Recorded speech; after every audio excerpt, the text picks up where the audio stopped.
Assalamualaikum warahmatullahi wabarakatuh. Bismillah, alhamdulillah, wassalatu wassalamu ala rasulillah Sayyidina Muhammadin ibni Abdillah wa ala alihi wa ashabihi wa man tabi'a sunnatahu wa jama'atah min yaumina hadha ila yaumin nahdoh. Pemirsa NTV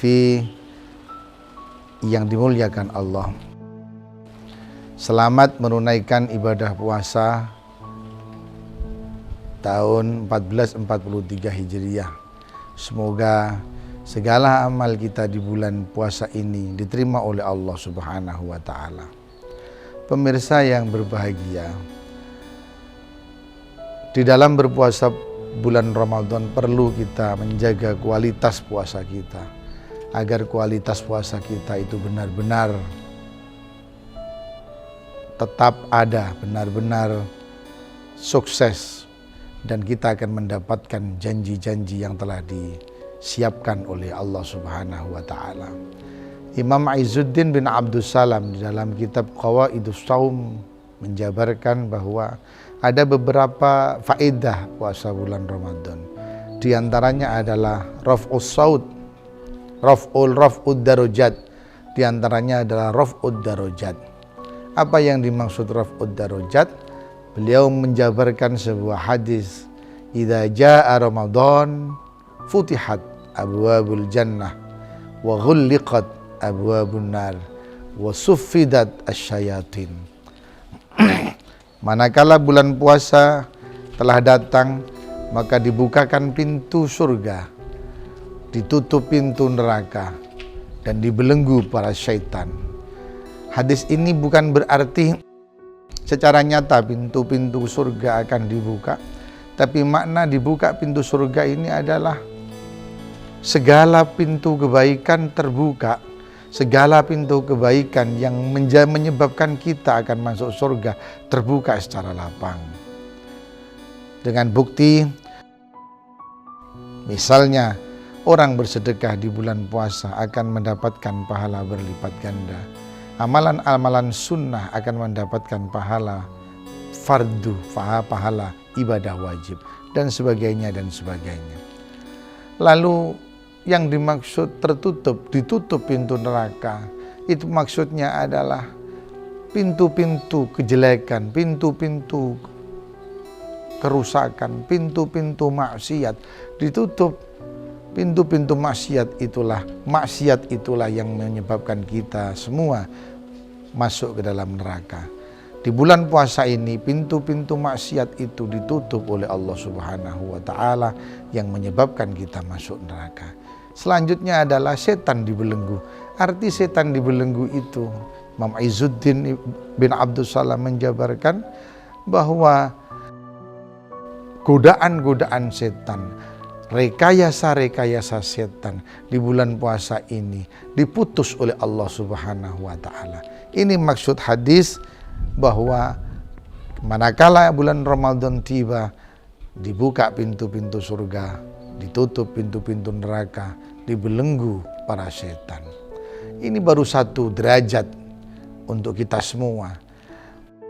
Ada lagi hadis yang menjelaskan bahwa inna fil jannati baban yud'a bihi ar-rayyan yud'a bihi as-saimun faqala aina as-saimun. Di surga kelak ada pintu yang disebut pintu ar-rayyan. Pintu ar-rayyan inilah yang digunakan untuk memanggil orang-orang yang berpuasa bulan Ramadan. Ketika dikatakan mana orang-orang yang berpuasa bulan Ramadan, fayadkhuluna fihi, masuklah orang-orang yang berpuasa bulan Ramadan melalui pintu ar-rayyan ini ke dalam surga. Wa idza dakhala akhiruhum, ketika orang yang paling terakhir masuk ke dalam pintu melalui pintu ini, ughliqa, kemudian pintu ini kembali ditutup dan tidak ada orang yang selain pahala puasa bisa masuk ke dalam pintu melalui pintu ini. Walaupun mungkin banyak sedekah kita, walaupun mungkin banyak zakat kita, tapi manakala tidak melaksanakan puasa Ramadan, maka tidak mungkin kita akan masuk melalui pintu ar-rayyan ini. pemirsa NTV yang berbahagia. Untuk itu, bagaimana cara kita menjaga kualitas puasa kita? Kualitas puasa kita harus dijaga dari hal-hal yang membatalkan puasa. Hal-hal yang membatalkan puasa itu yang masyhur ada 10. Tapi bukan hanya hal-hal yang membatalkan puasa yang harus kita perhatikan. Hal-hal yang menggugurkan pahala puasa pun harus kita perhatikan pula. Orang berpuasa tidak boleh berbohong. Ketika dia melakukan bohong, dia jangan berharap puasanya mendapat pahala. Orang yang berpuasa tidak boleh ghibah, rasan-rasan, menggunjing, karena dilakukan penggunjingan itu kepada tetangga, kepada teman, kepada sahabat dan lain sebagainya, maka jangan harap mendapatkan pahala puasa itu sendiri. Orang yang berpuasa tidak boleh mengadu domba. Orang yang berpuasa tidak boleh melakukan sumpah palsu. Kalau semuanya ini dilakukan, maka kualitas puasa kita nyaris sama sekali tidak ada. Rasulullah SAW bersabda, barang siapa yang melakukan, berapa banyak orang yang melakukan puasa, akan tetapi dia hanya mendapatkan lapar dan dahaga. Di samping hal-hal yang menggugurkan pahala puasa, ada 10 yang membatalkan puasa yang harus kita perhatikan. Di antaranya adalah masuknya sesuatu dari lubang yang telah ada, dari lubang telinga, dari lubang mata, dari lubang hidung, dari lubang mulut, dari lubang dubur, dari lubang kubul. Tidak boleh ada sesuatu yang masuk melalui lubang-lubang itu.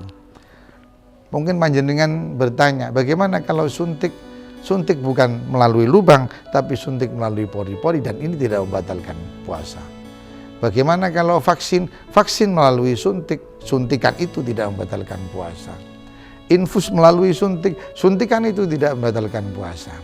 Lain halnya dengan obat mata, berobat mata, meneteskan obat melalui mata kita, itu akan membatalkan puasa karena akan masuk ke dalam. Itu hal yang membatalkan puasa. Ada lagi yang membatalkan puasa itu bersenggama dengan istri, bersetubuh di siang hari bulan Ramadan bersama istri kita. Itu juga membatalkan puasa apabila disengaja. Memasukkan sesuatu apabila disengaja membatalkan puasa. Melakukan hubungan pasutri di siang hari bulan Ramadan akan membatalkan puasa manakala disengaja. Kalau tidak disengaja, berarti itu rezeki panjenengan semua. Selanjutnya yang membatalkan puasa adalah mengeluarkan sperma karena bersentuhan kulit. Berusaha mengeluarkan sperma itu juga membatalkan puasa. Mengeluarkan sperma karena bersentuhan kulit atau berusaha keluar sperma itu juga membatalkan puasa. Orang haid, orang nifas, orang gila, itu juga membatalkan puasa. Dilanjutkan ragu-ragu yang selalu ada saat tadi malam niat apa enggak, puasa saya sah apa enggak, langsung batal. Riddah, keluar dari agama Islam. Epilepsi yang 1 hari penuh, tapi kalau tidur enggak. Kalau tidur malah tidak membatalkan puasa. Itulah hal-hal yang membatalkan puasa, dan kita perlu jaga dengan hal-hal yang menggugurkan pahala puasa agar kualitas puasa kita tetap terjaga. Demikian yang bisa saya sampaikan, mudah-mudahan bermanfaat. Wallahul muwaffiq ila aqwamit thoriq. Wassalamualaikum warahmatullahi wabarakatuh.